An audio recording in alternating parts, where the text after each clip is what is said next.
In today's video, I'm going to teach you how to raise your hand in Zoom. Whether you're using Zoom for school, work, or any meeting, knowing how to raise your hand virtually is a handy feature that can help you participate more effectively. First off, the initial step to utilizing any functionality in Zoom, including raising your hand, is logging into your Zoom account. So go ahead, open up your Zoom app or the web version, and sign in with your credentials. Once you've successfully logged in, the next thing you want to do is join or start a Zoom meeting.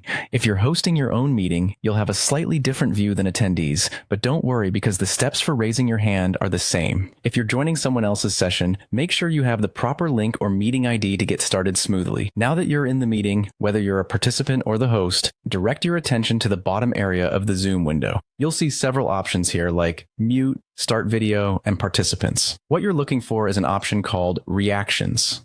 It's located towards the right, usually with an icon of a smiley face or a small face icon. Click on Reactions, and you'll see a menu pop up with a variety of emojis and interactive features. From this menu, look for the Raise Hand option. Click on Raise Hand, and voila! Your hand icon will now appear next to your name on the participants list. This makes it visible to the host and other participants that you wish to speak, ask a question, or provide your input.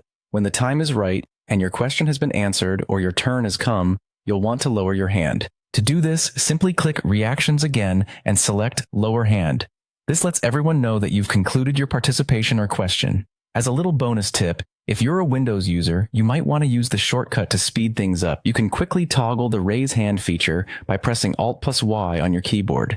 This shortcut is a quick and seamless way to raise and lower your hand without having to click through the menu each time.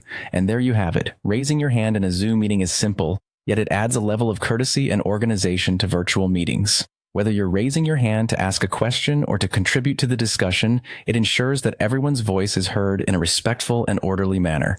Thanks for watching, and I hope you find this tutorial helpful in your next Zoom meeting. Happy Zooming!